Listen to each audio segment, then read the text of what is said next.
It started to happen gradually.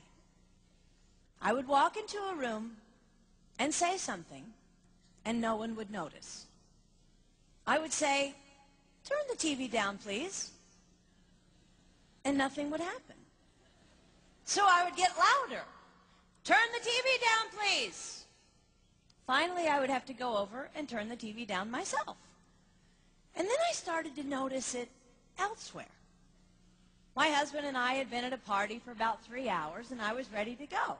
I looked over, and he was talking to a friend from work, and I walked over, and he kept right on talking. He didn't even turn toward me. That's when I started to put it together. He can't see me. I'm invisible. I'm invisible. Then I started to notice it more and more. I would walk my son to school, and his teacher would say, "Jake, who's that with you?" And my son would say, "Nobody." Granted, he's just 5, but nobody? One night, a group of us gathered, and we were celebrating the return of a friend from England. Janice had just taken this fabulous trip, and she was going on and on about the hotel she stayed in. And I was sitting there looking around at the other women at the table.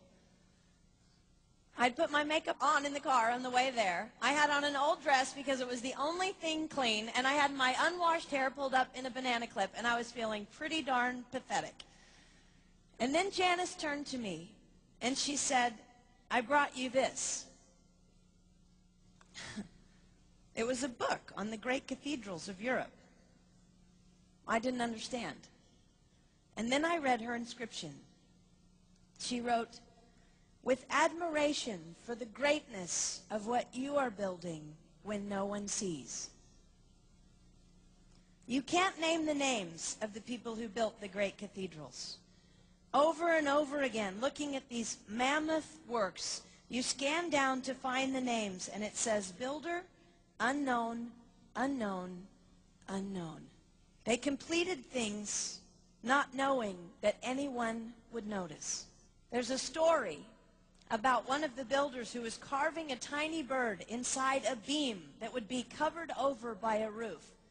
And someone came up to him and said, "Why are you spending so much time on something no one will ever see?" And it's reported that the builder replied, "Because God sees." They trusted that God saw everything. They gave their whole lives for a work, a mammoth work, they would never see finished. They showed up day after day. Some of these cathedrals took over 100 years to build. That was more than one working man's lifetime. Day after day. And they made personal sacrifices for no credit. Showing up at a job they would never see finished, for a building their name would never be on. One writer even goes so far as to say no great cathedrals will ever be built again because so few people are willing to sacrifice to that degree.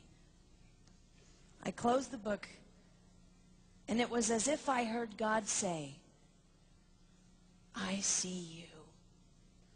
You are not invisible to me. No sacrifice is too small for me to notice. I see every cupcake baked, every sequin sewn on, and I smile over every one. I see every tear of disappointment when things don't go the way you want them to go. But remember, you are building a great cathedral. It will not be finished in your lifetime, and sadly, you will never get to live there. But if you build it well, I will." At times, my invisibility has felt like an affliction to me. But it is not a disease that is erasing my life. It is the cure for the disease of self-centeredness. It is the antidote to my own pride. It's okay that they don't see. It's okay that they don't know. I don't want my son to tell the friend he's bringing home from college, "You're not going to believe what my mom does. She gets up at 4 in the morning and she bakes pies and hand-bastes a turkey and she presses all the linens." Even if I do all those things, I don't want him to say that. I want him to want to come home. And secondly, I want him to say to his friend, you're going to love it there. It's okay that they don't see. We don't work for them. We work for him. We sacrifice for him. They will never see. Not if we do it right. Not if we do it well. Let's pray that our work will stand as a monument to an even greater God.